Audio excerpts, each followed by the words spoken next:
Hello, everyone. This is Charles Bird. Another block party. Can't wait to see who'll be stopping by. Again, I'm recording this for documentary purposes, so in between guests, I'll be pausing the recording.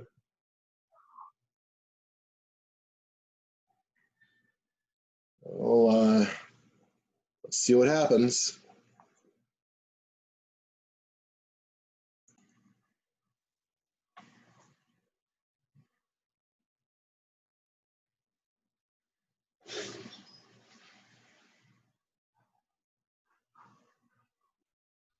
All right, now Billy's on. Oh, All right. what up? Oh, same old, same old. Modesto's slowly starting to reopen. Yeah. Yeah, last week I went to Food Fix and had their version of a French dip sandwich Yeah. called the swine dive. Nice. The swine dive, huh? Yeah. Yeah, instead of roast beef, it's something called pork strami, which is like this really thin sliced lunch meat bacon.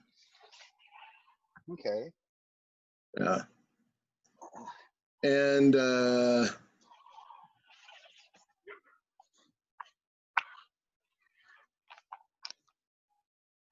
barber shops are reopened, are reopening. So I booked an appointment with Trevino's for next week since I know they're going to be pretty gosh darned busy, and they in order to comply with the social distancing guidelines, they had to remove 2 of their chairs. So it's gonna be 2 of their guys working. Okay. Is anyone else on? Is it just you and me? It's just you and me for now. Ah. Did you have anyone earlier? No. Rachel Jones might pop in sooner or later. Yeah. Yeah, it's gonna feel so good. It'll be my first haircut since March. Yeah. Fredo's gonna have to start shaving my head once a month like I used to.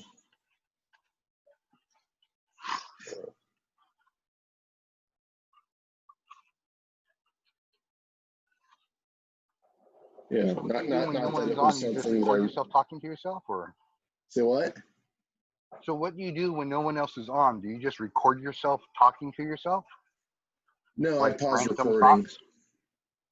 I just pause recording, and I'll listen to some music on YouTube or AccuRadio. Oh, okay. Yeah.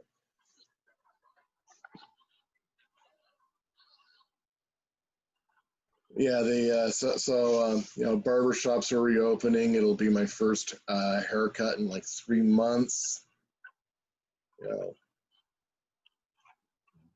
Not that my opposition to the lockdowns was all about haircuts, as some people will say, but still, I'm glad I'm not going to have to shave my head. Yeah. My right ear is like lower than my left ear. It gives my head that weird shape, and it's just not very pretty.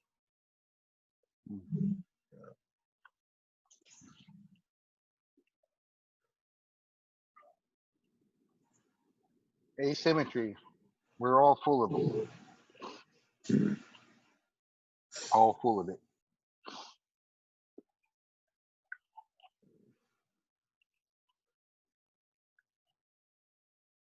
Except I have to look like that mongoloid guy from the Goonies.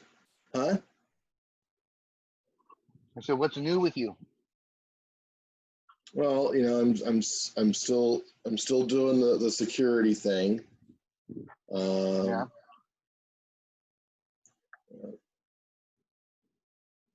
I mean, not really much beyond that, really.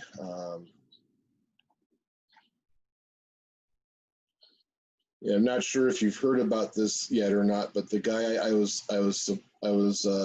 supporting for president, he didn't get the Libertarian Party nomination. Oh yeah. Yeah, what happened was Joe Jorgensen, in a very big surprise upset, is now the party nominee.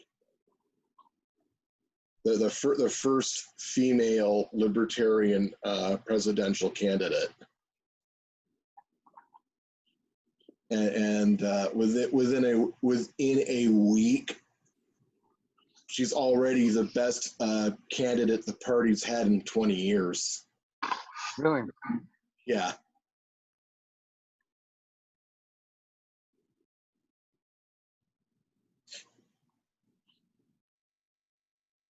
You said his name is Joe Jorgensen? Jorgensen. Joe Jorgensen. Yeah.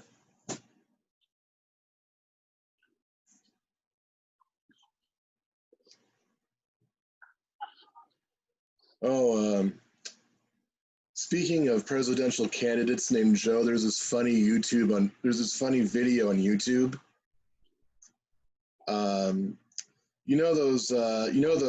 The radio chatter scenes from the Solid Snake franchise. Yeah. Yeah, it spoofs that. It has like a pixel CGI image of Joe Biden, and he's spouting all that goofy stuff that he's been spouting. Ah.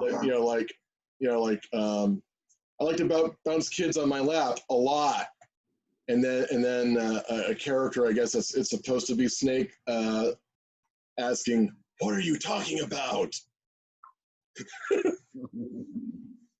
What? Why are you on my channel?"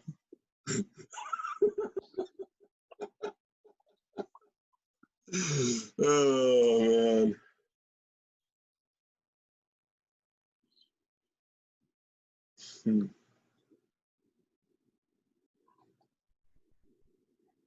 Yeah.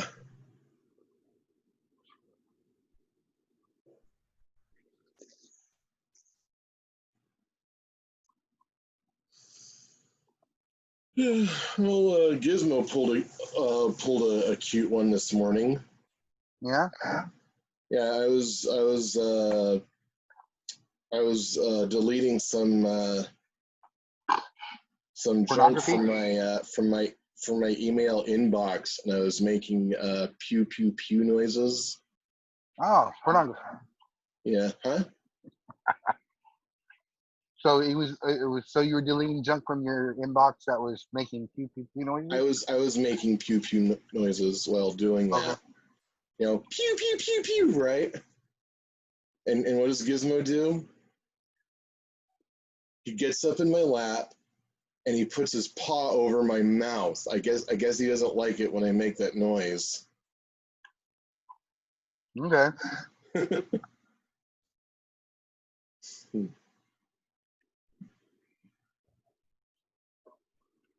Yeah. So how are things on your end? They're doing all right. Chrissy's grandmother just passed away. Oh, that's sad to hear. Yeah. Susie's mom just passed away too. Huh. So, but it's it's doing all right for us. Yeah.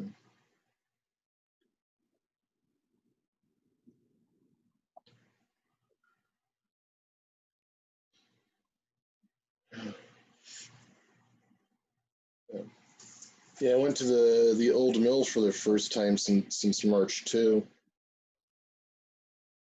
You went what? I went to the old mill for the first time since March. They've reopened their dining room, but I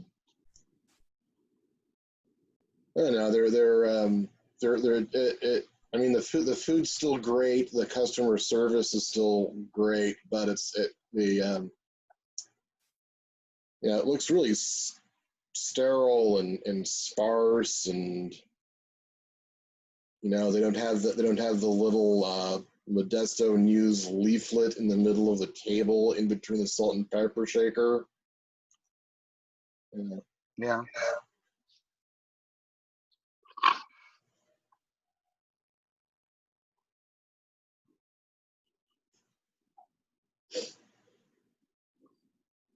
Yeah, here.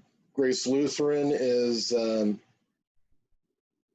resuming services this Sunday, but I'm going to give it a couple more months before they relax.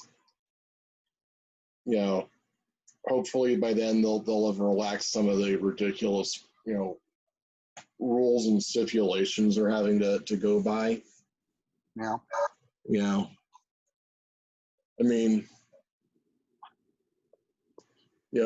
Martin Luther wouldn't have tolerated it. George Muhlenberg wouldn't have tolerated it, but Tom Albertson, well, let's let's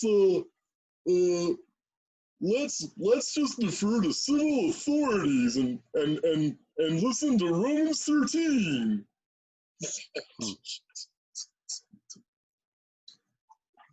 uh, uh.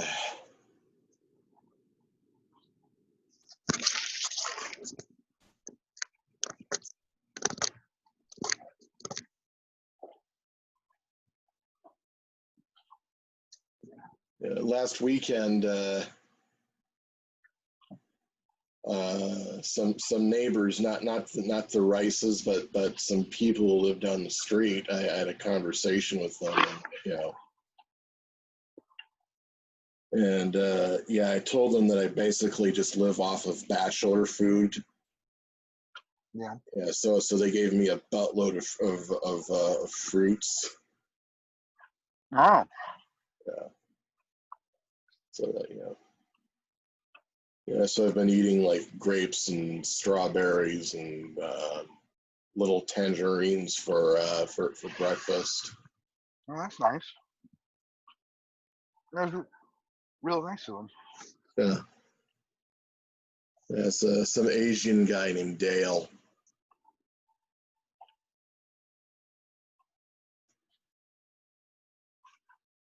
All right. Give me a second. I'll be right back, dude. All right.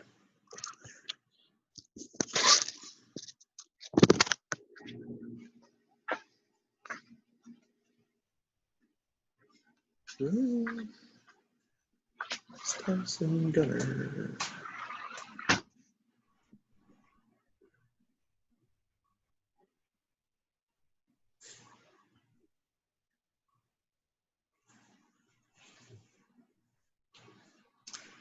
Okay, and since it's just me, I'm gonna go grab something to drink.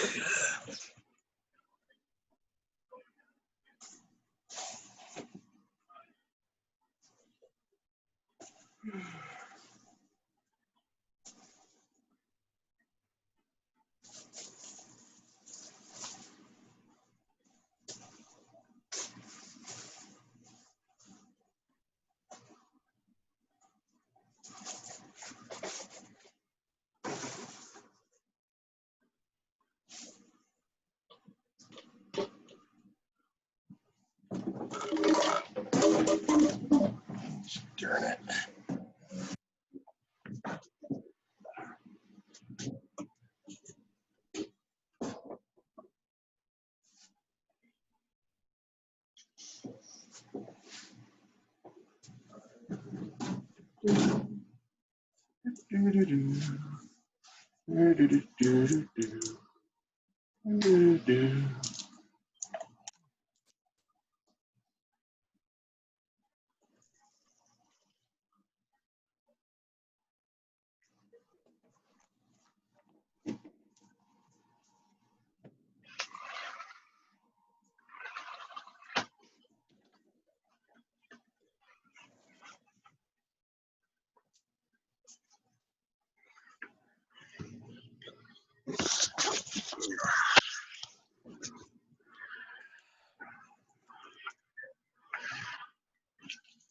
Here we go.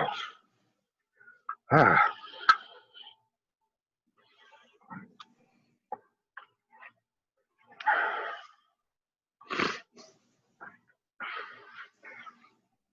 Yeah, things here going all right as far as like home goes. Work's still going okay. We did a soft opening or whatever, a partial reopening back on the 18th. Of course, I'm still doing a week here and a week there. Uh-huh. So Yeah. I haven't really had any exposure to public still. So as far as, at work. Yeah. I don't get to interact with people as much as I used to when I worked at the bus station. Yeah. So, it's the city, they moved most of their truck fleet to another site, so it's just 2 vehicles at the water tank. Yeah. And the office complex, even before the shutdowns, it's closed during the weekend. Yeah. But I know they're getting ready for a reopening because there's now sneeze guards all over the place. Well, were they open to the public? Or no, the office? Yeah, was it open to the public? It was open to it was more or less open to clients. Yeah. Okay. Yeah, I mean they sometimes they would like drop in for appointments, or if they just needed somebody to talk to. Okay. Yeah. There's even this there's even a kind of sort of lounge in the building. Yeah. With a bunch of soft chairs and round tables, and there's like an espresso machine and a bunch of internet workstations.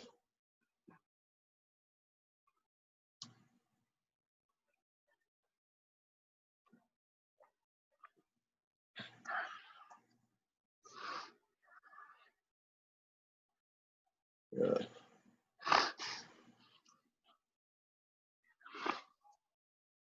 Hey, how much is the Zoom thing costing you? Huh? How much is the Zoom thing costing you? About $14 a month. $14 a month? Yeah. Well, that's not bad. Yeah. Yeah, and I can hold a meeting for as long as 24 hours. And my room can accommodate up to 100 people. Could you do like a meeting every day type of a thing? Could I do it daily? Yeah. If I wanted to. Oh, wow. Yeah. Actually, I'm thinking about ramping it down to just once a month. Simply because Modesto's starting to slowly reopen, and I'm pretty sure we're seeing the same thing around the country, and so people are beginning to resume their social lives. But I still want to do it once a month, and I can still use Zoom to facilitate interviews, which is something I've always wanted to do for my YouTube channel. Yeah. But instead of having to visit people at their house or them having to visit me here in my little shack, we can just do it via video conferencing. Okay. And it's really the most feasible way to go about doing it if the interviewee also has the app.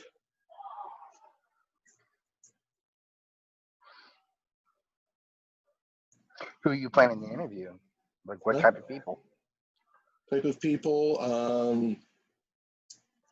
I want to run the whole gamut from local officials and activists to people who are, entertainers, to just,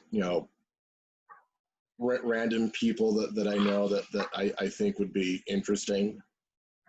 Hmm. That's cool.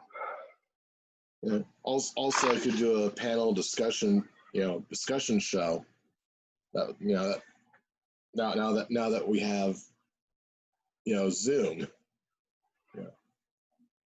instead of having to find some way to accommodate the panel here in my little shack, Yeah. or rent some conference room somewhere.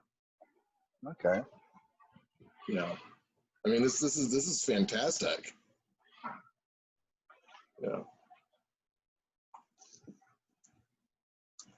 It's kind of, I'm really glad that there's YouTube. There's also BitChute and there's also BitChute and Alt Censored. I'm thinking about cross-posting videos there. Just in case I run afoul of the powers that be. Yeah. Yeah.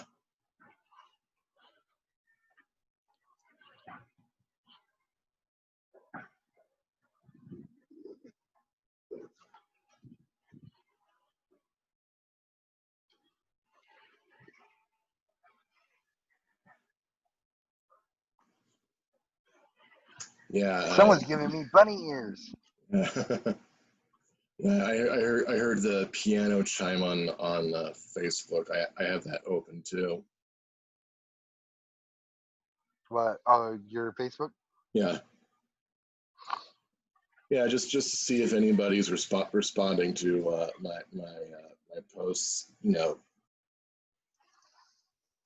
You should unchain yourself from Facebook, dude. Yeah, but It's a chain. yeah. Well, like I said in that one interview, there are in that one YouTube video, there are alternatives to Facebook.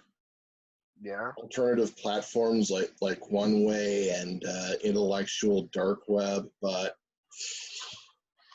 yeah, the problem is that they're either unmoderated wastelands populated with racists, trolls, and God knows what else. There's plenty of racists on Facebook. Yeah. And on the other hand, there are platforms that are so small that it would be like me and like when I was at what was it called? I think it was called Liberty Log. Yeah, I was on that for a few months. It was just me and 3 other people posting, and it was turning into kind of an echo chamber. And ooh, we got somebody in the waiting room. Nice.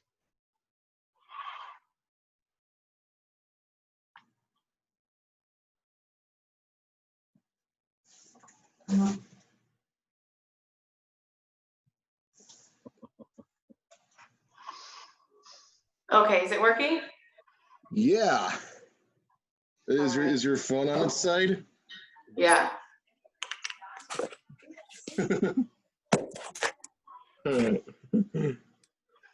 Better? Yeah, okay. Yeah, Billy and I were just talking about alternative platforms and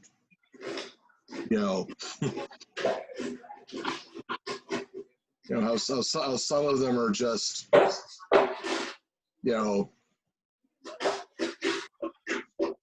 basically just petri dishes for bad ideas, and how others are like echo chambers. And really at the end of the day, if the people who really need to hear what you have to say, they're not on those platforms. Everybody's on Facebook. Oh, yeah. Which is another petri dish for bad ideas and negative comments.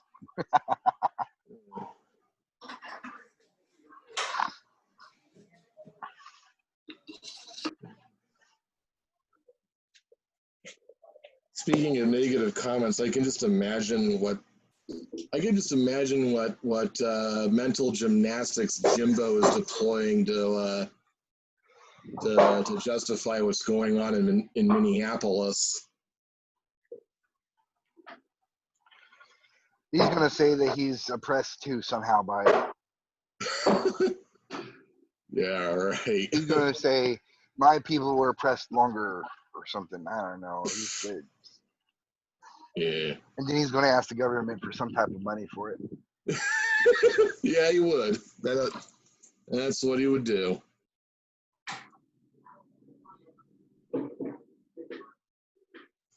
Be like, oh no, the riots, they're bad for my mental health. Give me money.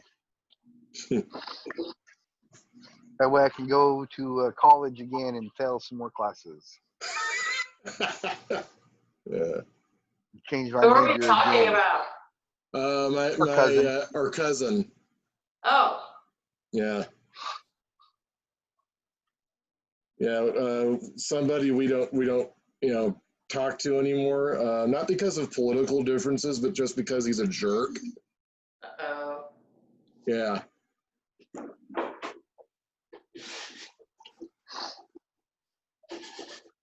Yeah, this is a guy who actually blocked his own mother on Facebook. Yeah, He blocked Cindy? Huh? When did he do that? Shortly after he blocked you. Yeah. He had the gall to block me, then go ahead and libel me, and then go ahead and call my girlfriend and try to slander me. So, just because he wanted to apologize after being proven wrong. Yeah. Was this all because of politics or something else? There was multiple reasons at the time, actually. Him and I got into it primarily about school shootings and gun control.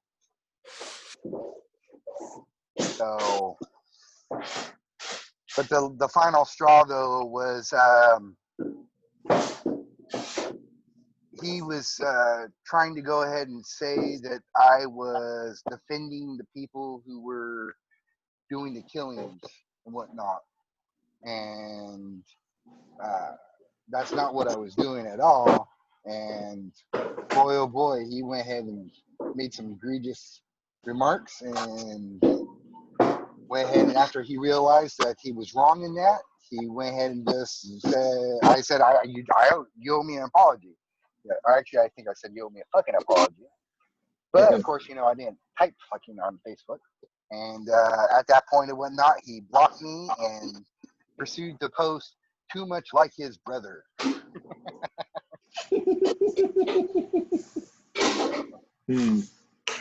anyways, actually, yeah, there wasn't really any political talk in our thing. It was mainly about gun control at the time. Yeah. Political issue, but not really politics.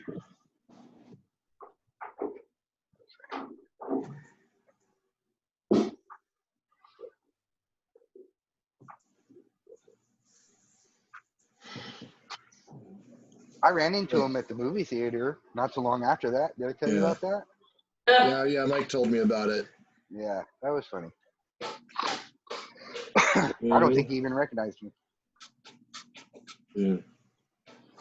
And I ran into Cindy not too long after that too, his mother. I ran into her over at Emma's birthday party. Yeah. So at the bus station, No. I took his picture and showed it to Dean.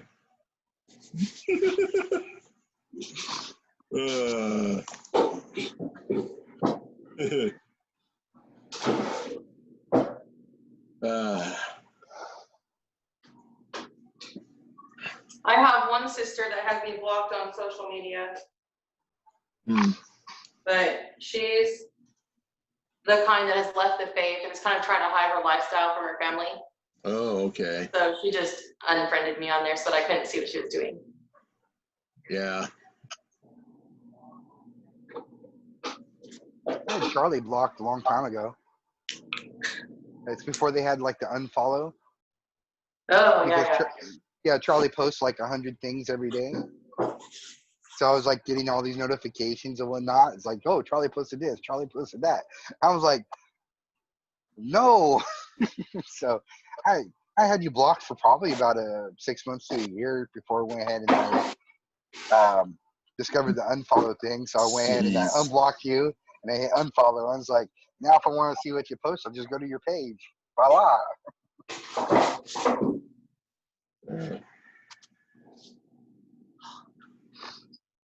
Oh my gosh. You still post like 100 things a day, Charlie? Well, I mean, I don't really count it. I mean, I share articles and memes and. Let's put it this way: when it goes to the on this day part of your daily routine, does it take you more than an hour to go through on this day? Pardon? When you go through the on this day, does it take you more than an hour to go through on this day? No. Okay. Where do you get all the material? I just go to I go to my news sites, or I'll and then when I'm done scrolling through the news, I'll just look for memes to share. But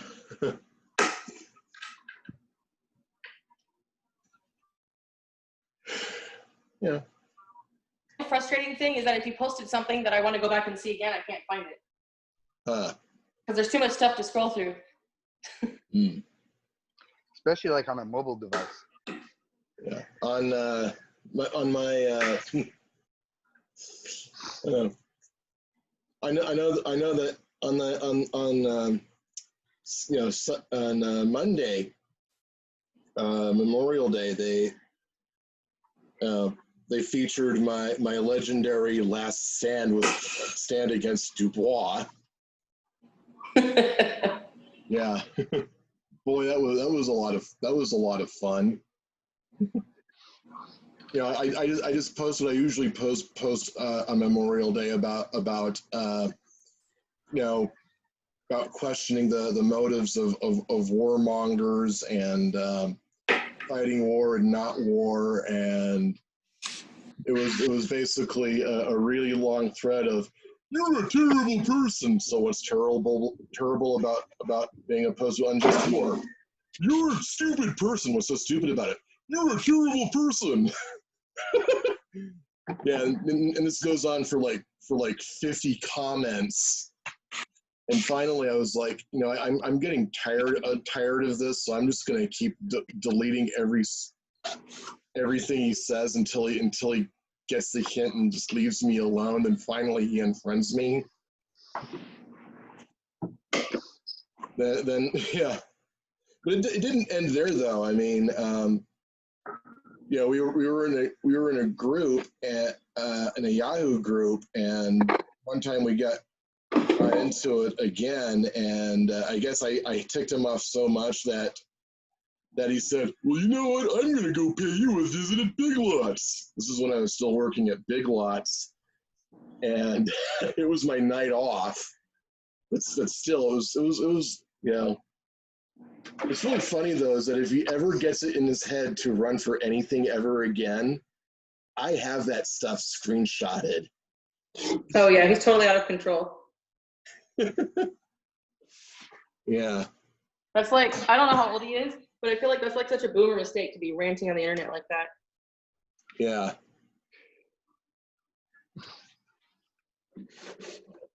I don't think I ever met him. Dubois? Yeah, like I was getting involved in the Central Committee, and I guess he was involved in it, but I Yeah. never met him. Yeah, I just remember Melinda was always warning me against him, but I mean, obviously, take that with a grain of salt. They were very chummy at first. Oh, really? Yeah. Well, once she found out he had a live-in girlfriend, she stopped being so chummy. Yeah. He was lying and telling everybody it was his wife, and so she didn't like that deceit. Okay.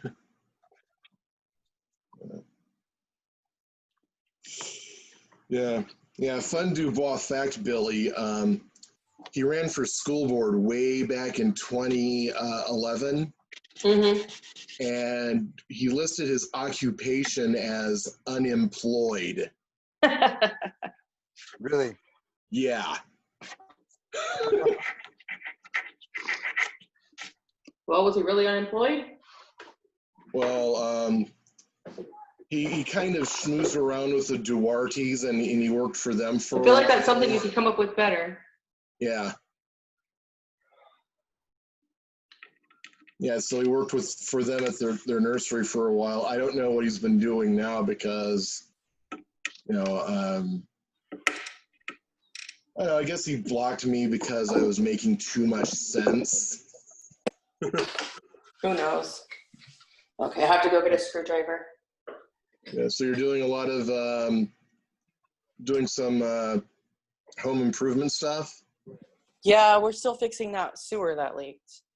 So the whole bathroom had to be fixed. Oh boy. Yeah. And since we repainted everything else, I thought I'd repaint the front of this cabinet we have. It's like a built-in vanity. Yeah. It's like this. Okay.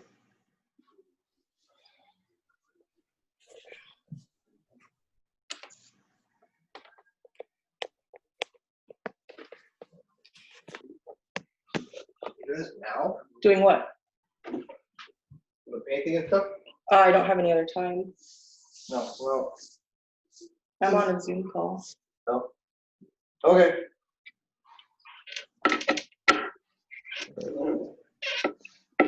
Yeah, you would think instead of using unemployed, you know, it could be like some of these younger folks would go ahead and say, "Oh, I'm an entrepreneur or a self-employed or a starving artist or something." I don't know. Yeah. He could come up with any profession that he actually did. Just because he doesn't currently have a gig doesn't mean he doesn't have a profession. Yeah. Nobody wants to vote for someone that just doesn't do anything. Yeah. Well, I guess Yeah, I mean, idiot that's- looks a little worse than unemployed. I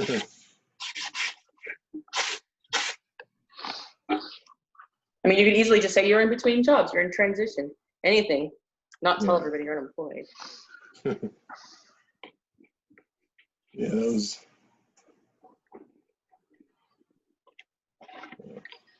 Yeah, So what happened with the I bathroom? still have a laugh over that, and it's been like 9 years.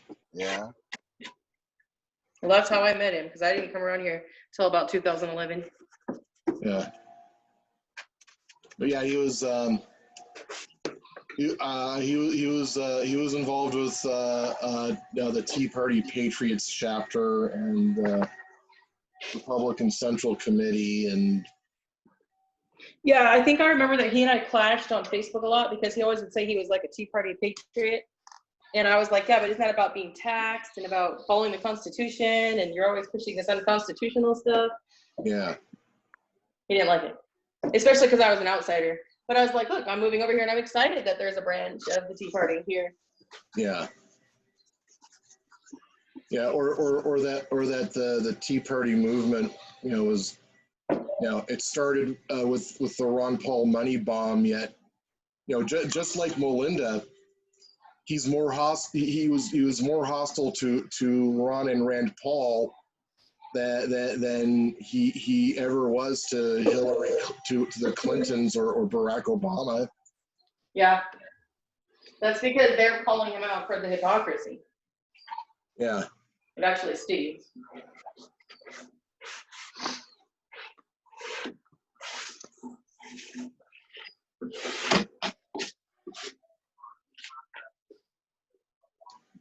Yeah.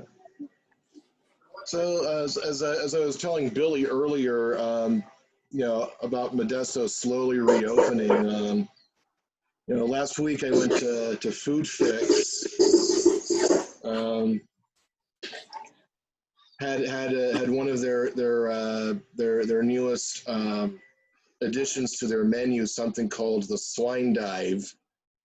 It's like it's like their version of the French dip, but instead of roast beef, it's something they call pork strami, which is like this very thinly sliced lunch meat bacon. Oh. Yeah, it's delicious. So it's like the pork belly, but just not cooked crispy like bacon. It's more soft. Yeah, it's kind of soft. Yeah.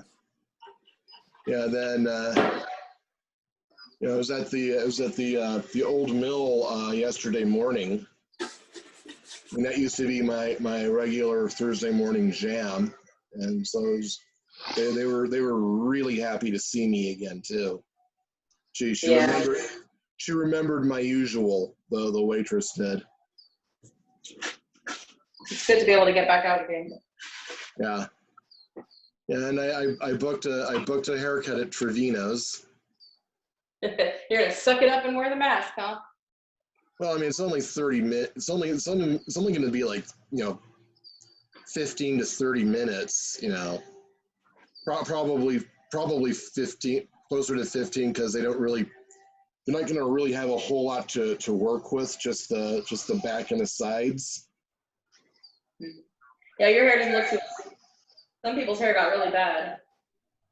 Yeah. But what I do have a problem with are the stores that make people wear masks and have them go through like a 2-hour rigmarole, just to get an Altoid tin. I had to wait 20 minutes just to get into the Golden One today.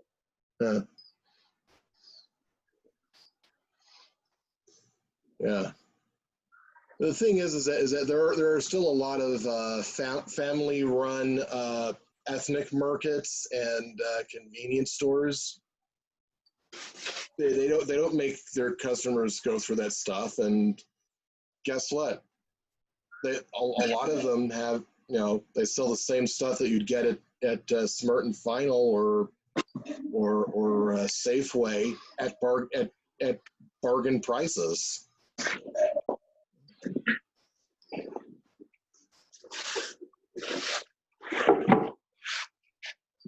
If I want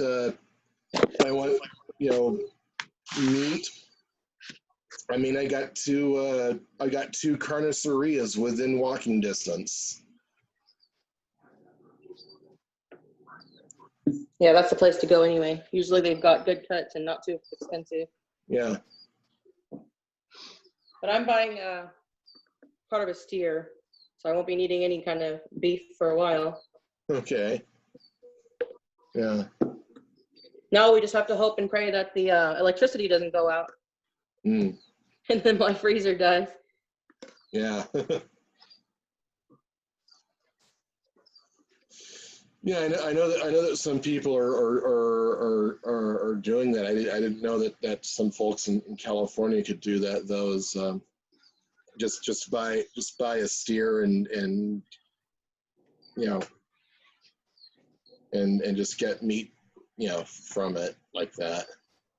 Yeah, we have a friend that's a rancher, so it's grass-fed, grain-finished, and we know who doing everything. The butcher, I don't know what it's called. The cut and wrap is what they call it, but that's the people that cut up the carcass.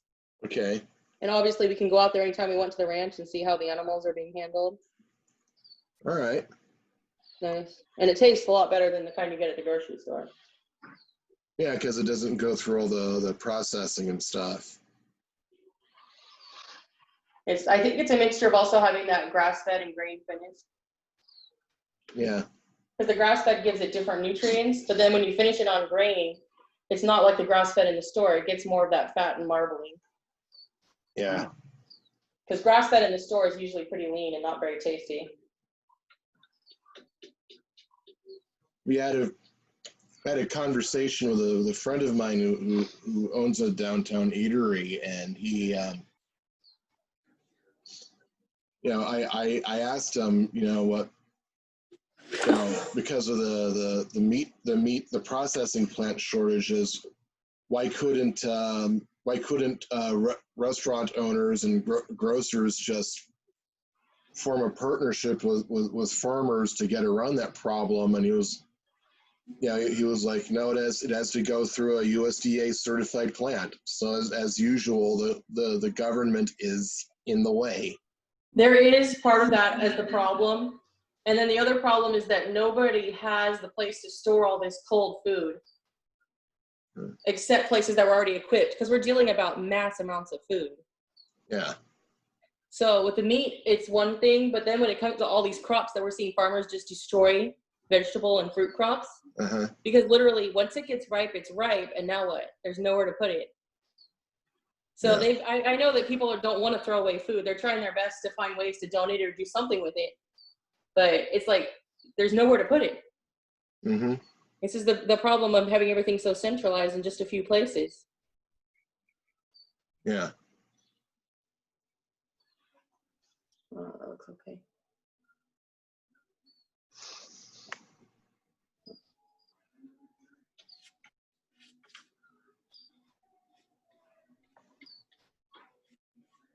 So it's not, the paint job's not going to look perfect, but it's better than what it was. Yeah.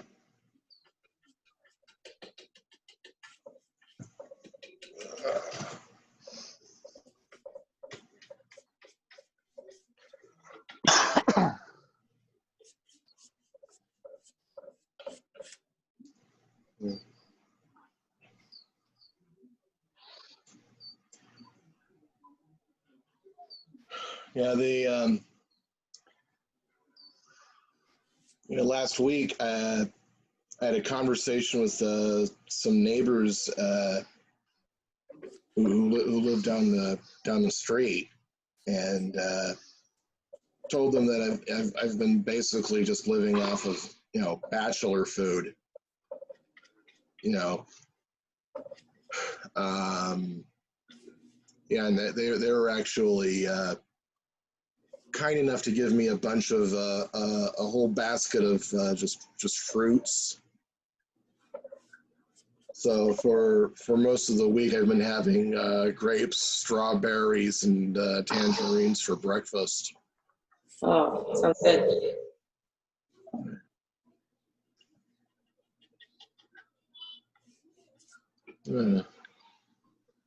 Yeah, I had no idea how much I missed, red grapes.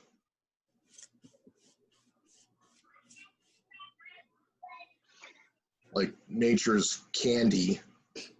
It really is. If you're not eating a bunch of sugar, fruit is suddenly so sweet again. Yeah.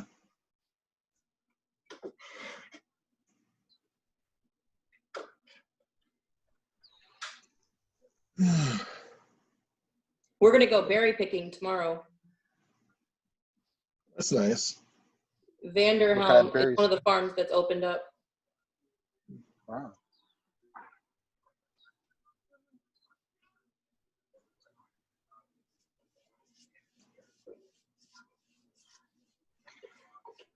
I'm going to get going. It's nice chatting with you too. Got dark on you, Billy. Yeah, it did. This way it conceals my identity. Now I just got to hide the name in the corner. Yeah. All right. All right, good night. Good night. Let's see if I can figure out again. All right. I'm painting. There goes the whistleblower.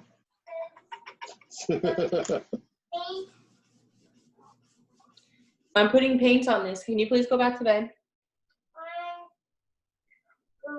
You're grumpy? Well, you need to obey.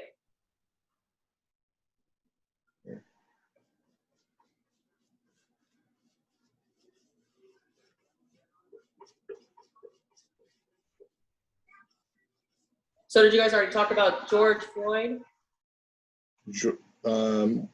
We touched on it a little bit. The autopsy came out, preliminary. Okay.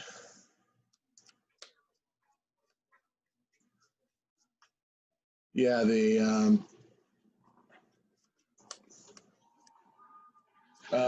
what is it saying exactly? Oh, I couldn't tell you exactly, but they said it wasn't asphyxiation or strangling. They said he died of some kind of an underlying heart disease, Okay. and that he may have been on some substance, and that I can't remember what else. They said it might have been further worsened by what the police were doing to him, Yeah. and that's very preliminary. Well, if he has a substance in him and it still doesn't explain or justify the rough treatment over an alleged bad check. Yeah, and also the official arrest papers are out now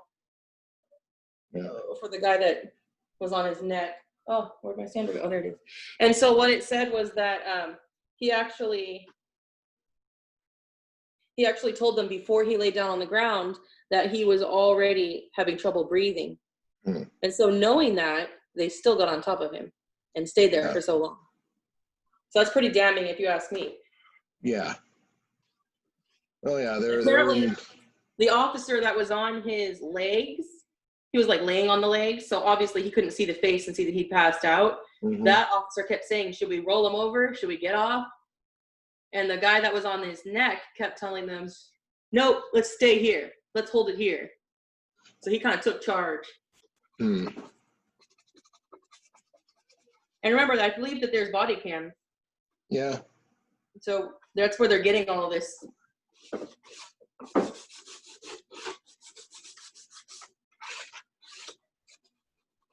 Yeah, it was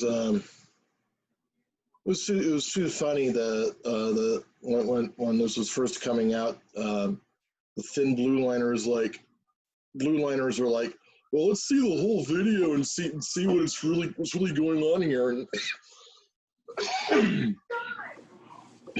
then turns out other people were taking video, and there were like four cops on the scene just standing there and watching it. There were two who were trainees in probation still. Yeah. They were standing back. They weren't doing anything. Yeah. Obviously, they weren't charged with anything since they were still in training and were following the other officer's lead. But I don't really think that gets them off the hook. Including that one guy who was standing there with his hands in his pockets. Oh, yes, that guy. What did he say? He said, don't do drugs, kids. Yeah, I'm a I'm a security guard, and they that's I've had superiors bite my head off for having my hands in my pockets. Well, the guy on his neck had his hands in his pockets.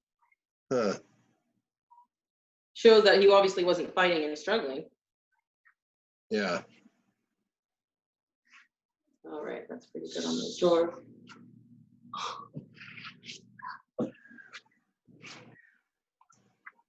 I'm afraid of doing this part where it's close to the tile, so I don't want to paint the tile. Yeah. Oh, well, I'll just do my best.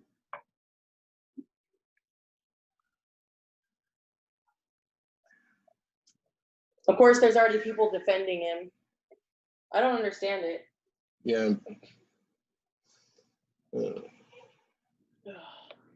What really bothers me are the people who think you have to choose between being an apologist for police brutality and being an apologist for rioting, looting, burning, and pillaging.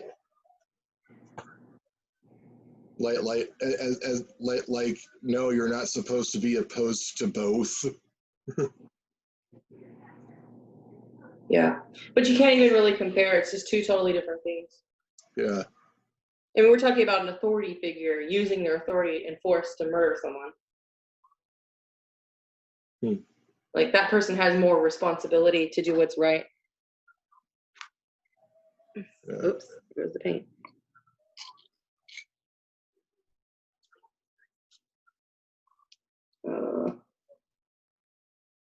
I don't know though. I feel like for once, more mainstream people and more white people are willing to actually hear people out and call it out this time.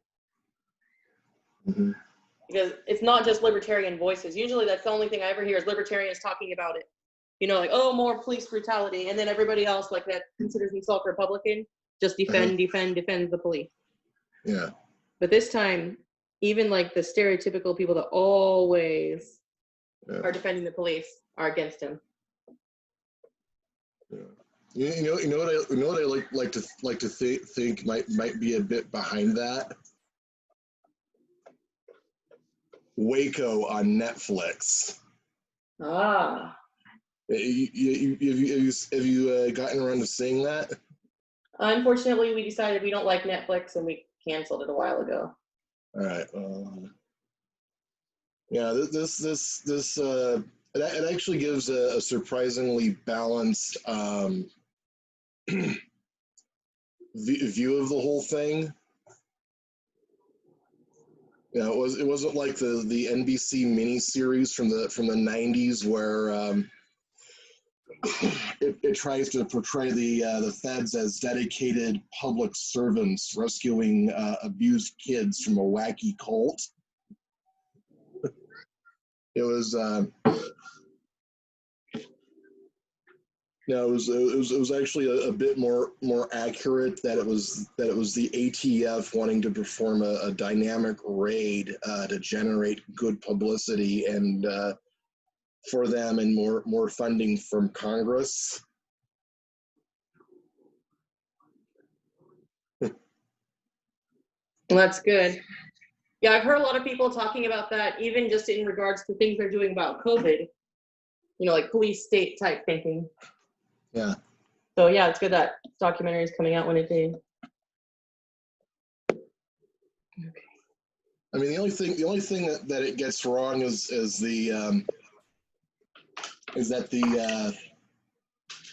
it depicts federal agents weeping at the end of the siege when actually what the tactical team guys did was pose around the ruins and the charred remains in trophy photos. Yeah, that sounds more like something that military would do. Yeah. That kind of thinking, you know? Yeah. Yes. Yeah, and that's another thing that it gets into is that one of the protagonists he's one of the hostage negotiators who tried to talk Koresh and the Covidians down. Was that he was expressing his concern for the militarization of law enforcement, and there's a character that's a talk radio host, who points out that law enforcement and the military are two separate entities and should be, because if the military becomes law enforcement, they start treating the citizenry as the enemy. Mm-hmm. I don't know. Yeah. But I'm glad people are getting to see that. It's really interesting to see how it kind of messed up people. How it's starting to mess with people's cognitive dissonance a little. Yeah. And because that happened in almost all of our lifetimes. You know. Yeah, it's just that, because at the time it was still unfolding, most of us still got our news from 3 TV stations and the local paper. And I remember at the time, when I was a teenager cheering the raid, because I was still I was still brought up to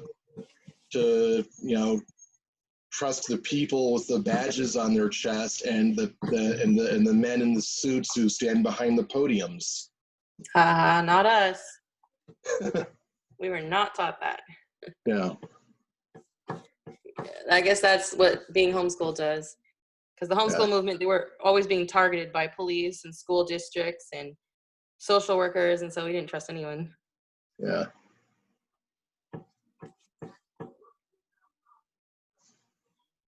Yeah, it took me a little bit longer. I mean, yeah, my grandmother, she had her influence, but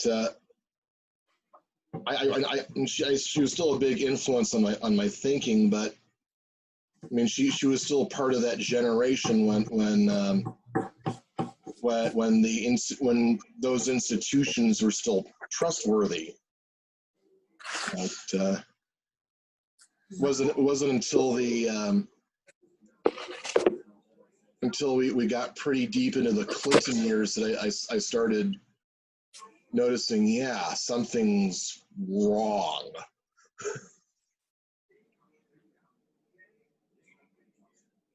Yeah. I don't remember very much of that. I remember when we voted, my parents voted, they took us down there, and I remember that when he won, they were really upset.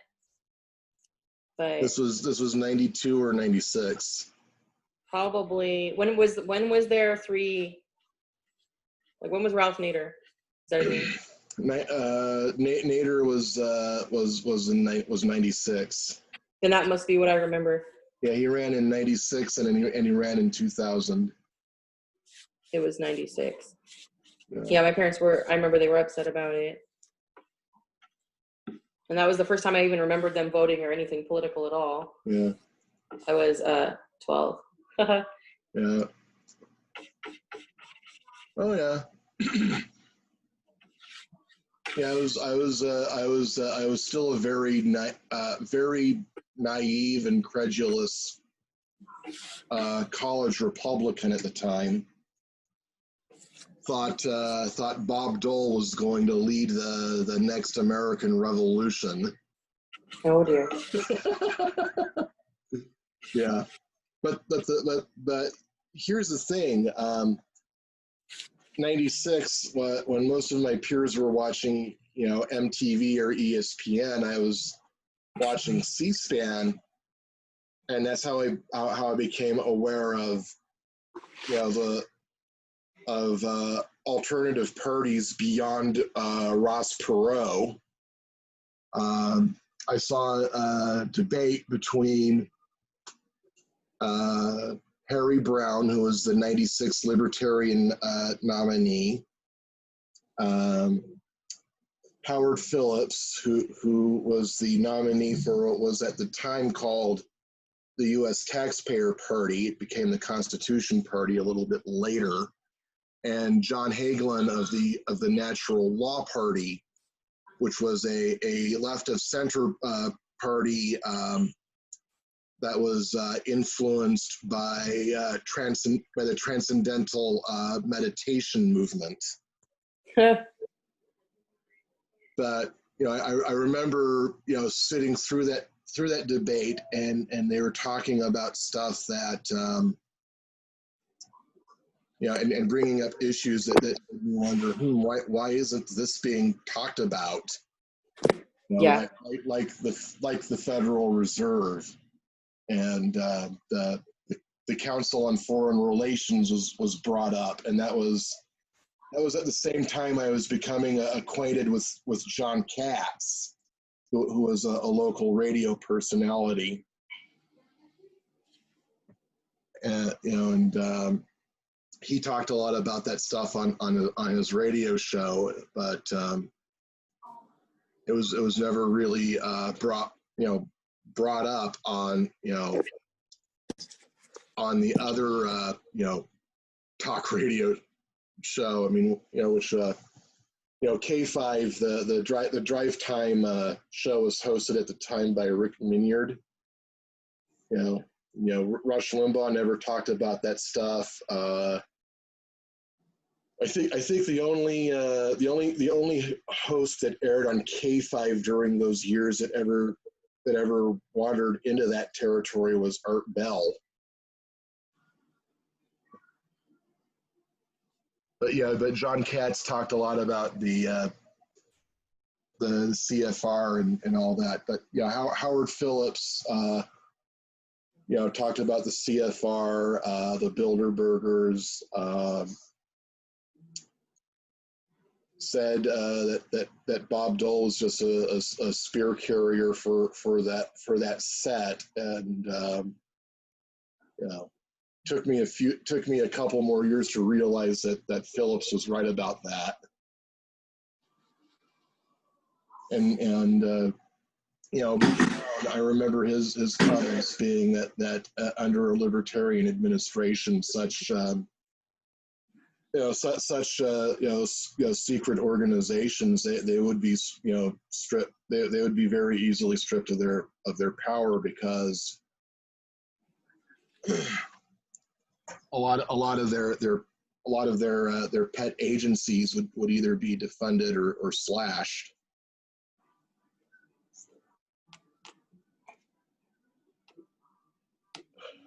Yeah. Yeah.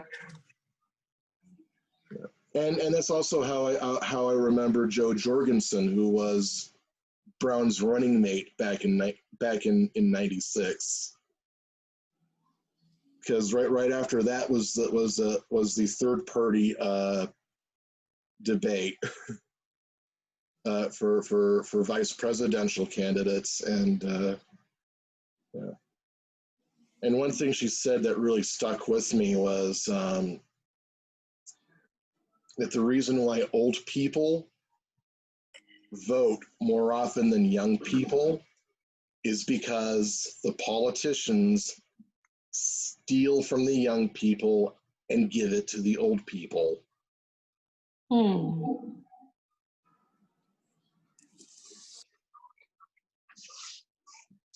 Well, I mean, with the pyramid scheme that we have to deal with of Social Security. Yeah, it's investment fraud.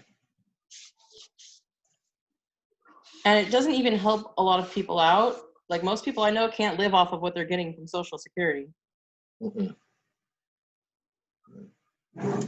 So what's the point of it? I guess it's just enough to keep them voting a certain way. Yeah, that's what it is.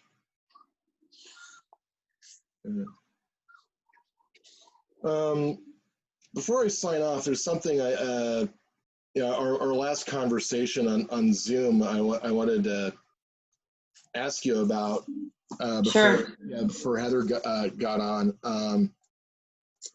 about the abolition legislation that's going on in Oklahoma and some of the other states.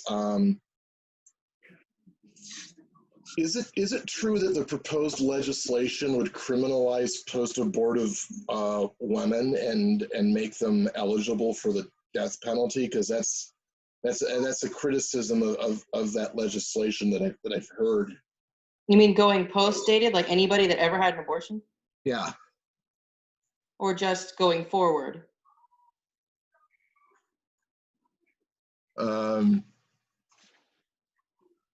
Just going forward, I think. Criminalize the women. Yeah, I don't know. Yeah. What do you think? Could it?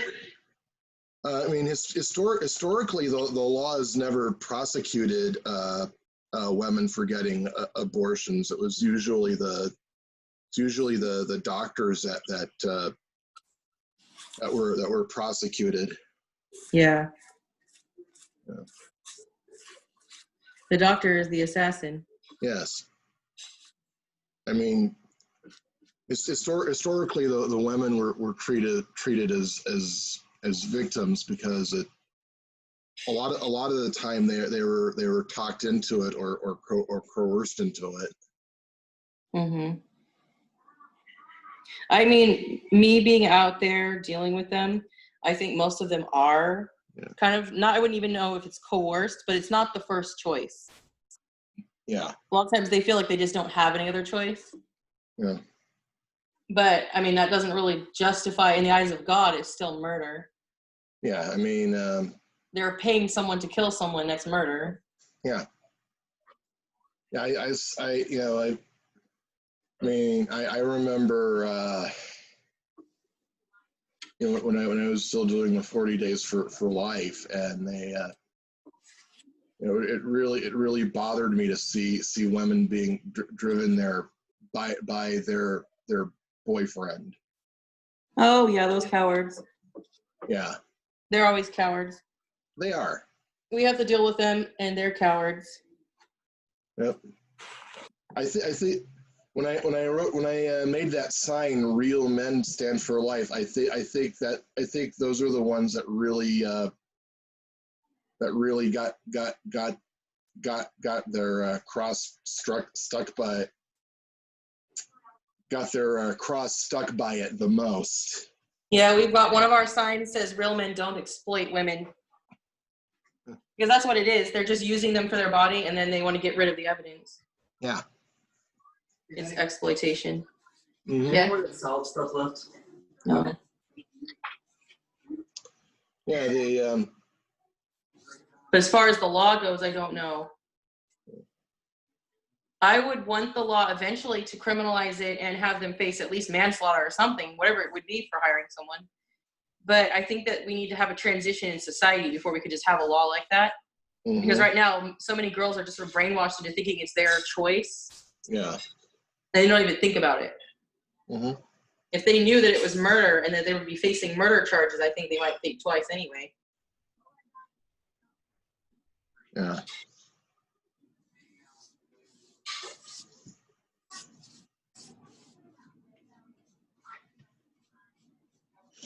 But yeah, that's a concern that I've heard voiced about that from people like Abby Johnson. Yeah.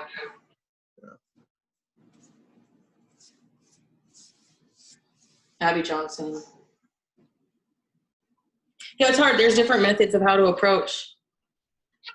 Because those are the same people that don't want us to stand out there and say, this is murder, don't do this. They just want us to be nice and say, please, please, please, we'll help you, please, please. It's like sometimes you have to say a little bit of both. Mm-hmm. The latter. The ladder, little one. It's not in here. You know?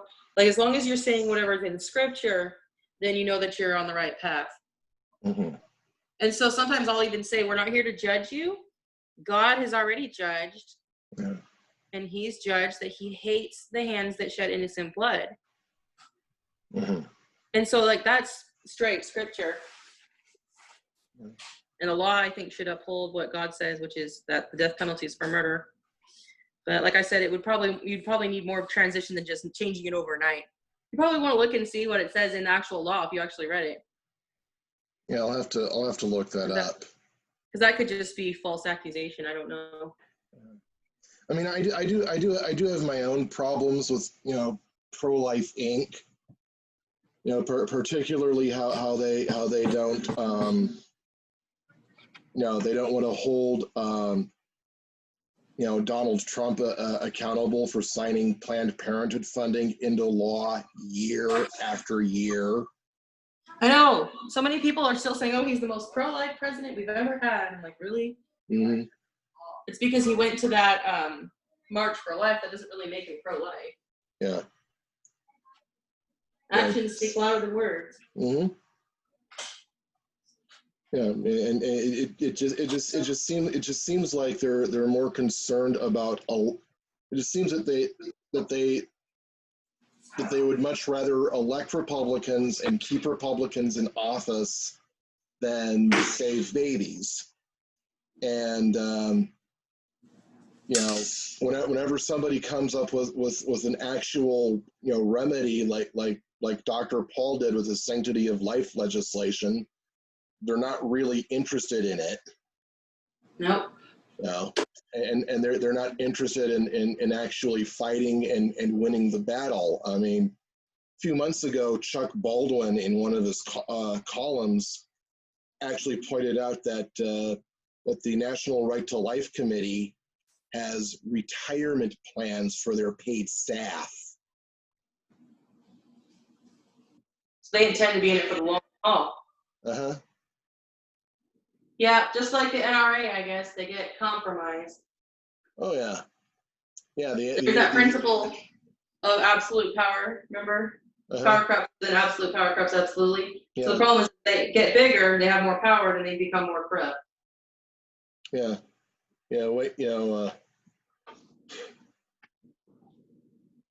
like a lot of those. I mean, they're at the local level. I mean, there are some pretty dedicated guys, salt of the earth people. But nationally, the NRA, it's basically about making and keeping Wayne LaPierre rich.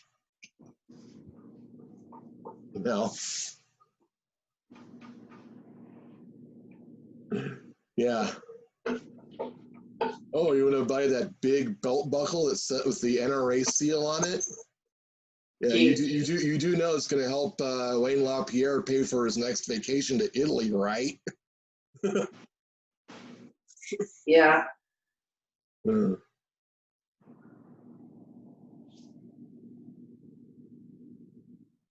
But yeah, I started noticing something wrong with the NRA. Again, its relationship, to Dr. Paul, who was one of the most Second Amendment friendly congressmen in our lifetimes. Yet there were times when they've endorsed his primary opponent, and there was even one year they even endorsed a quote unquote moderate blue dog type Democrat who ran against them. Oh no. Yeah. Yeah, that's just ridiculous. Mm-hmm. That's ridiculous because on their one issue, he votes the way they want. Yeah. He might vote against war or something that they don't like. And everybody hated him back then because he was against war. Yeah.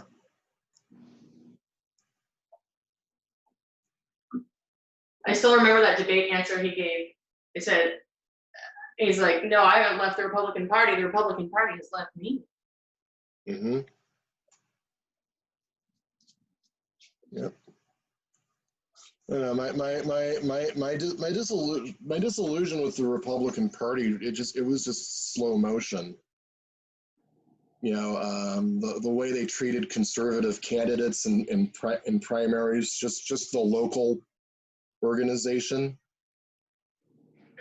How they would how every year a bunch of them would just line up at the county fair and fairgrounds and to kiss Gary Condit's ring. And then there was that time in 98 when Condit ran unopposed. And that was because the Central Committee leaned really hard on this young dentist who was interested in running for Congress and pressured him into not running. Huh. Yeah. So there was no one. Yeah, 2000, Steve Wilson ran against Gary Condit, and it was just George House, Dick Monteith, and Jim DeMartini playing this little game of let's take turns and see how many ways we can screw over Steve. Jim DeMartini, he's such a joke. Yeah. Yeah, Geppetto. Yeah. I know that when I got kicked off the Central Committee, I was the only one who'd been removed using the new rules.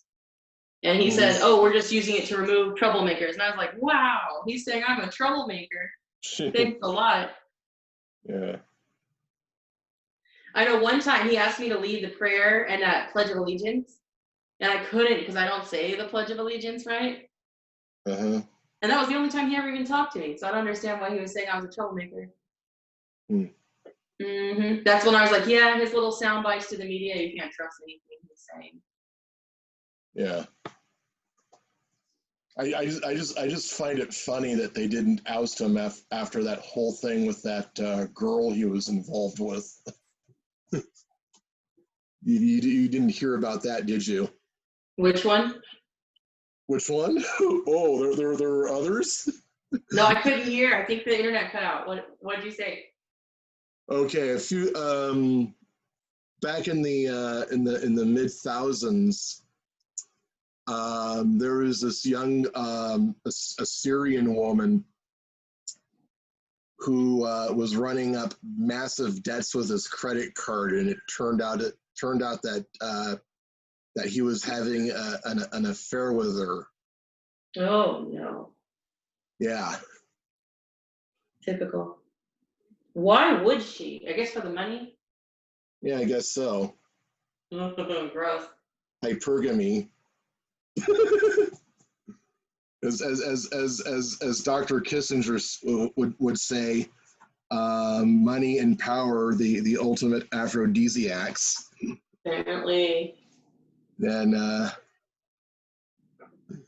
there, yeah. But yeah, He has a wife. I'm so His wife surprised. is I'm so surprised I didn't turn into a big scandal. But I guess he had a lot of friends and hangers-on in the Central Committee who were able to just brush it off as, oh, it's just the liberal Modesto Bee trying to make something out of nothing. Well, look at Kristen Olsen. She was in adultery. She had that DUI, and she's still up there. Oh yeah, yeah. And I love pointing to her as an example as to how well term limits have worked out for California's legislature. She just bounces from position to position.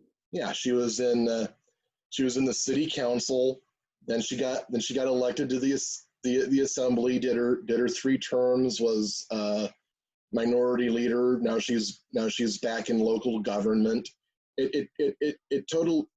I mean, her and Dick Monteith, both of them, they put pay to that whole myth of how term limits create the farmer legislator. Oh, they serve their 3 terms, and now they're back at their farm, plowing the fields and tending to their chickens.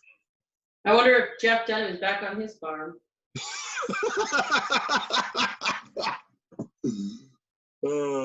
I think he's a lobbyist in DC now. I know the administration wanted him for ag.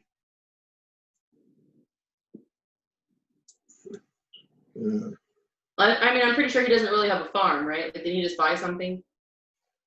Yeah, I think he just bought like a parcel of land just so he can claim residency in the district. Yeah, and it wasn't like he was actually a farmer that'd been here all this time that says almonds instead of almond. Yeah. No, there's actually we a lot of us do pronounce it almonds here. I know. Yeah, it's because we shake the L out of them. Yeah. It's almonds like salmon. I get it. I actually found an article that talked about why it was that way. It was based on the ancestors of the people who first lived here. The language that they originally spoke, they had that pronunciation for it. But I can't remember what language it was. I'll have to look it up again. I know that a lot of Swiss and a lot of Dutch settled in Ripon in the 19th century. Also, we have quite a few Basque and Portuguese that settled in the 19th and early 20th centuries. Yeah. If you go further east in the valley, you'll find these little stone walls dividing properties. Ah. Yeah, those were built by Chinese coolie labor. And that was when California first took over. That was probably 1860s, 1870s. Yeah.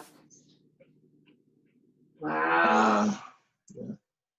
Leland Stanford of the Western Pacific Railroad. He brought a lot of them over here.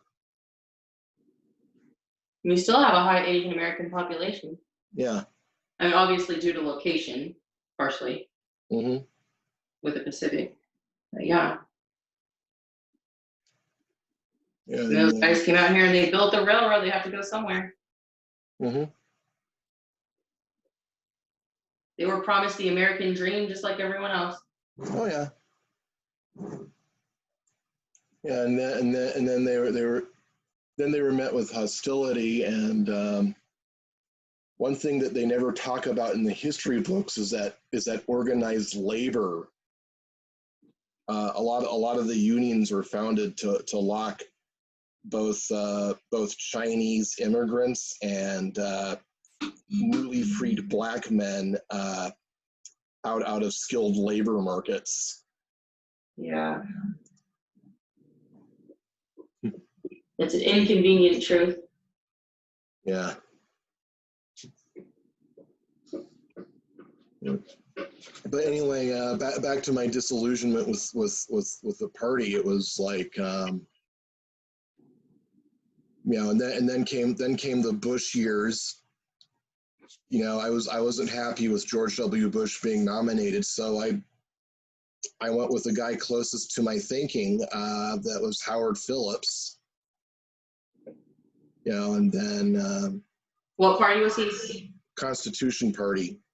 Ah, He founded the Constitution Party, actually. He was its first candidate in 88, and he ran again in 92, 96, and again in 2000. I actually called in and talked to him for a few minutes when he did a guest spot on John Katz's show. He was actually calling in from Chicago O'Hare Airport. He was flying coach, and he was in between flights, and you could hear the metal clinking from the coins that he was feeding into the payphone. Oh, wow. Yeah. Oh, what's going on here? Yeah. Unfortunately, Howard Phillips isn't with us anymore. He passed back in 2010, if I recall correctly. I think the last time I ever saw him on anything was the big Ron Paul counter convention in 2008.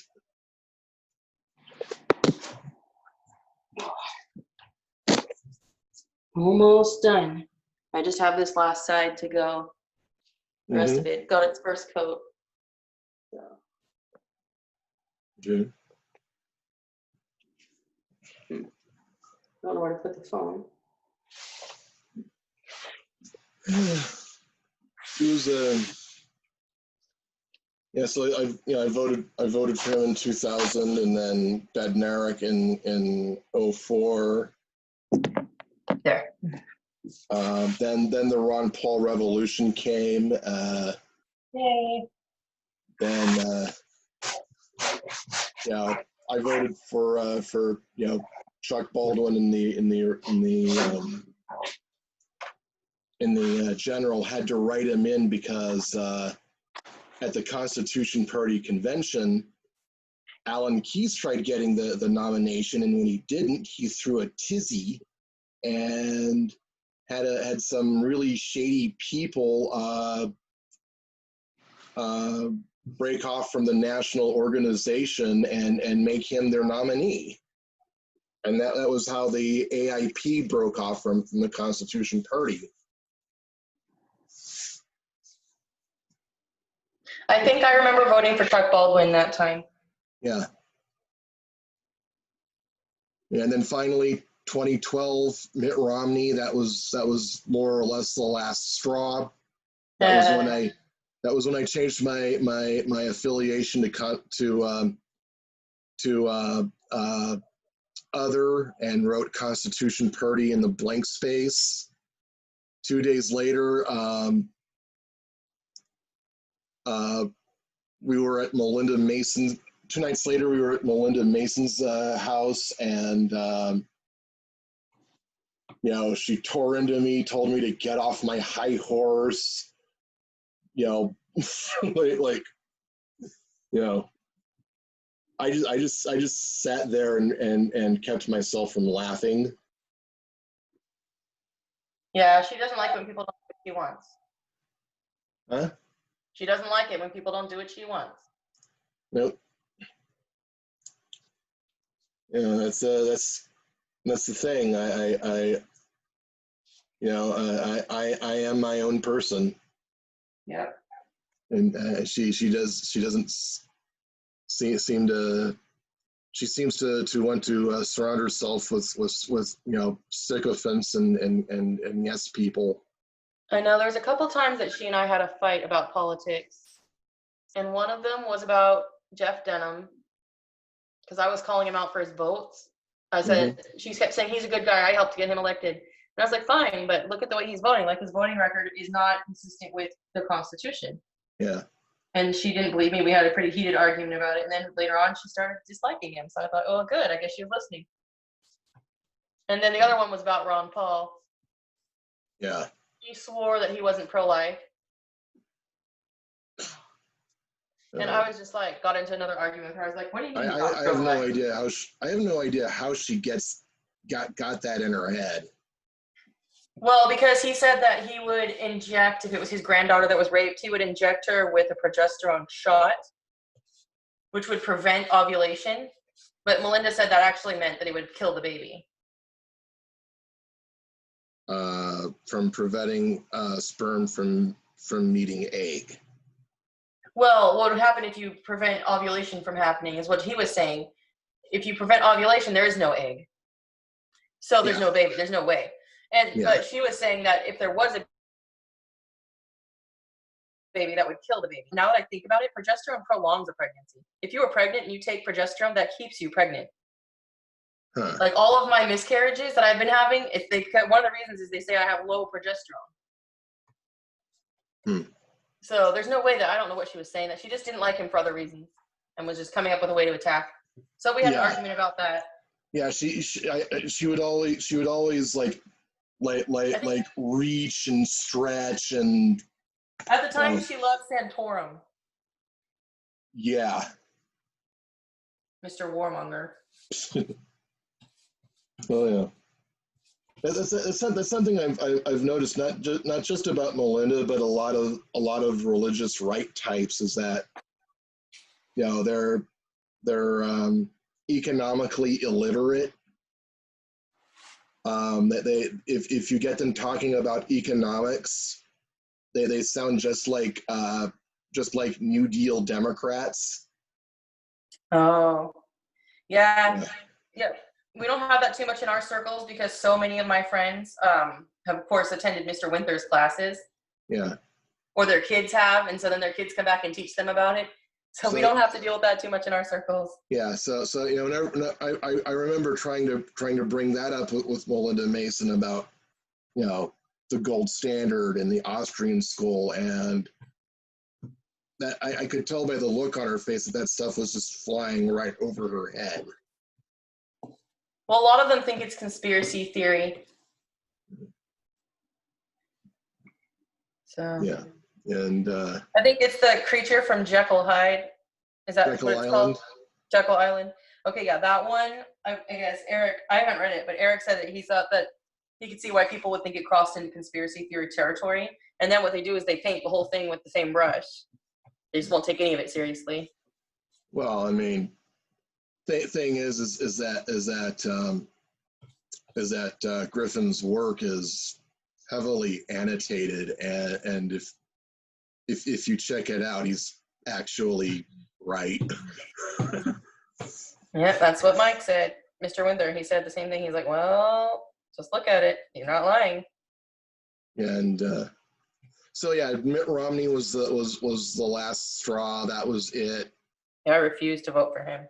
And then heard about Rand Paul running, so I briefly rejoined the party to help him out. And there are many reasons why he dropped out right after.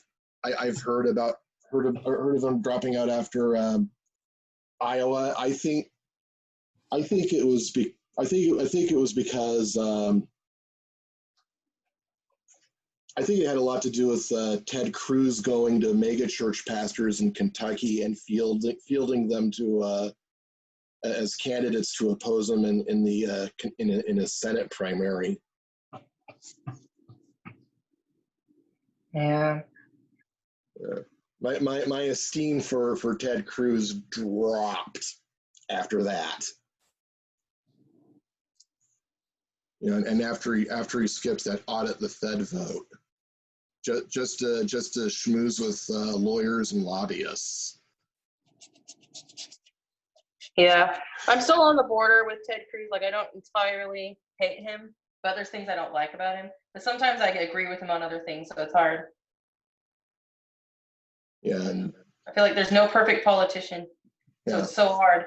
Because I always say, don't vote for the lesser of two evils, but I know I'm voting for evil too. And then the Constitution Party pretty much fell apart. I mean, you have like 5 people claiming that they're the real Constitution Party candidate. Who knows? The one who is the official nominee of what's left of the national organization is a guy who's spent time behind bars for violating safety standards for some coal mines that he ran.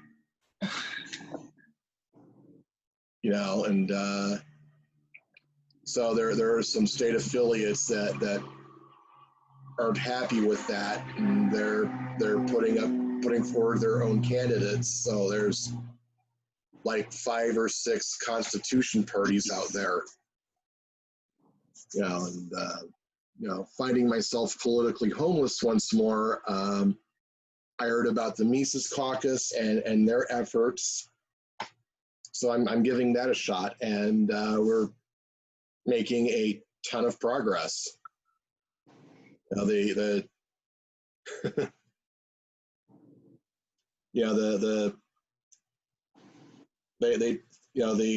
tried to get an in-person convention coming up in August. Sarwark tried to get that the Libertarian Party chairman tried to get that junked because he's scared of the Mises Caucus.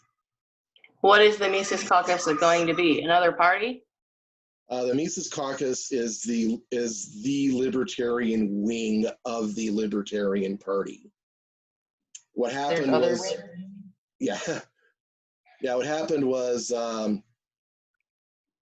what happened was about 3-4 years ago, Dr. Paul and Judge Napolitano were set to speak at a libertarian convention in New Orleans. And Sarwark put his foot down and said, no, that's not going to happen. And then he started smearing Tom Woods. So much infighting. Huh? So much infighting. Yeah. So, he and Woods got into this big fight. Meanwhile, a bunch of people who were familiar with Woods and who were supporters of Dr. Paul and didn't like the idea that they were going to be excluded from speaking at the convention. They put together the Mises Caucus, and it's really the continuation of the Ron Paul movement. It's made up of people who actually stuck with their values. They didn't sell out and become, Trumpkins and Bernie bros. Yeah. I mean, it's kind of funny that some people who supported Ron Paul switched over to Bernie Sanders. Yeah.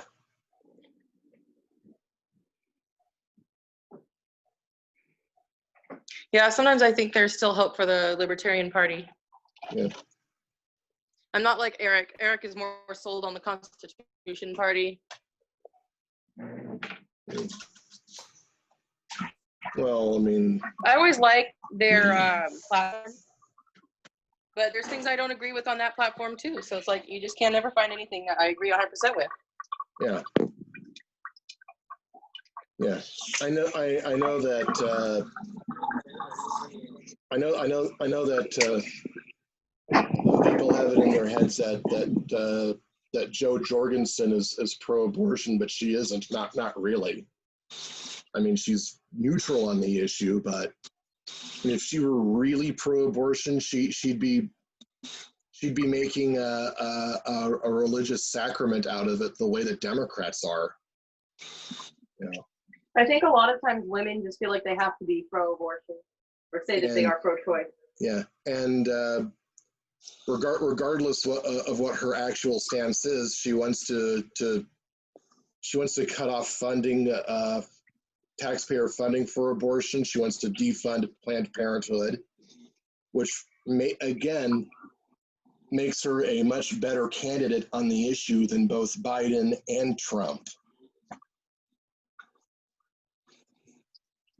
Definitely better than Trump. Huh? Biden goes without saying. Yeah. Biden, it goes without saying, but that's definitely better than Trump. Yeah. Because again, he signs Planned Parenthood funding into law year after year, and Pro-Life Inc. doesn't do jack about it. Yeah. A lot of times I just think they don't care. Nope. Gosh.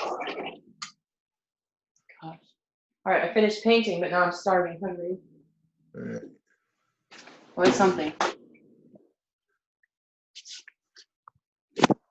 Wow, sorry about that. Mhm. Okay.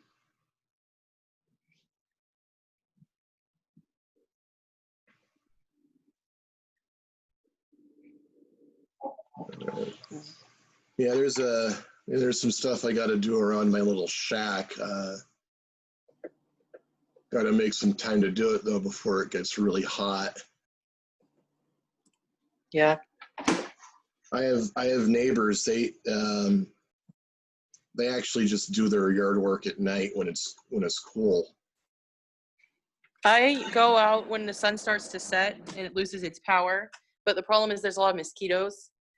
Yeah. And they'll bite me through my clothes. And I don't know why they're so powerful, but I don't like that. So usually I get up really early, actually like at 4:35, and I'm out there. That's the best time for me. Yeah, that's Nice and cool. Yeah, I'm gonna need to start getting some repellent myself. They're mosquitoes love fat people. Is that what it is? Yeah. It's horrible. I hate it. Oh well. I made some repellent and they stay off where I sprayed, but like I said, they're just going in my clothes and I didn't. It's just irritating. Yeah. I'm like staring at the refrigerator trying to decide what to get. There's when I went to when I was going to Liberty Baptist Church in the early thousands, we had a deacon there named Jim Bellis, and he had a remedy for repelling mosquitoes. What he would do is he would take you would buy these long kitchen matches, break off the heads, and just pop them like pills. And he says that it would put sulfur in the blood, and mosquitoes wouldn't mess with you. That's gross. Yeah. I don't want to do that. Yeah. That's kind of interesting, though. I've never heard of a systemic way of getting rid of mosquitoes. Usually it's just a topical spray. Yeah.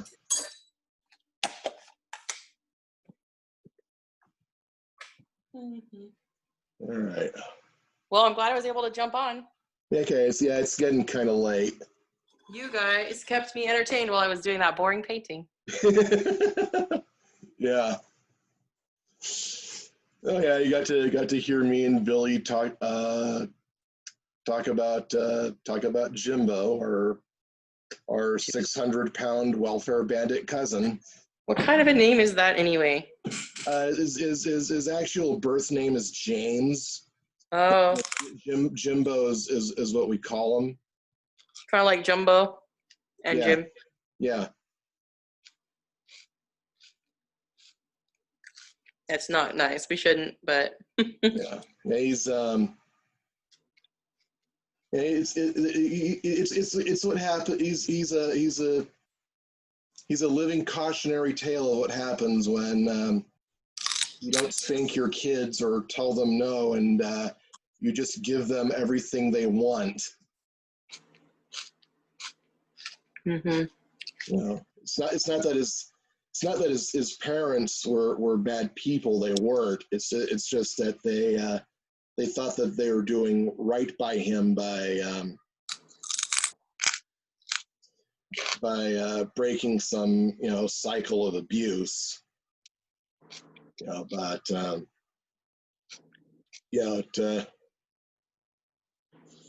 It's hard to not swing and go too far in the opposite direction, Yeah. I mean, they probably still had hope for him when he was, even when he was a teenager, when he was repeatedly getting in trouble for fighting, drugs, excessive absenteeism. You know what Robert Elliott Alternative Education Center is, right? No. Yeah, it's the high school where Modesto City Schools, they warehouse their severe discipline problems. They just put them in classrooms there, give them very dumbed down courses, just to make sure they leave with high school diplomas. Well, yeah, he got kicked out of Elliott, and then had the gall decades later to lecture me on what intelligent people do and don't do.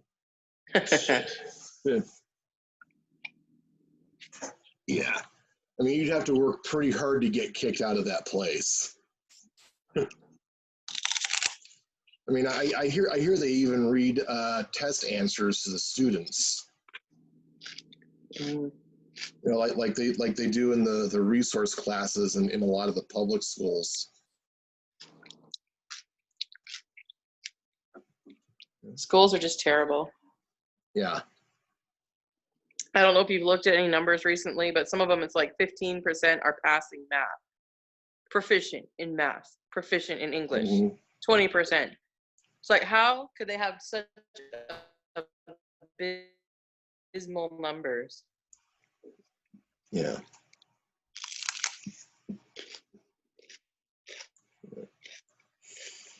Okay. Well, it's getting kind of late. Okay. Good night. And I got a lasagna up in here that's got my name on it. So I'm gonna ramp down and just start doing these once a month now that we're slowly reopening and people are starting to resume their social lives. Yeah. Yeah. And I can also use Zoom to facilitate interviews, which is something I've been wanting to do with my YouTube channel. Yeah, you might as well. I mean, you said you had a paid account, don't you? Yeah. Yeah, There you go. and it's better than me having to go to somebody's house or them having to come here to my little shack in Airport District. Yeah.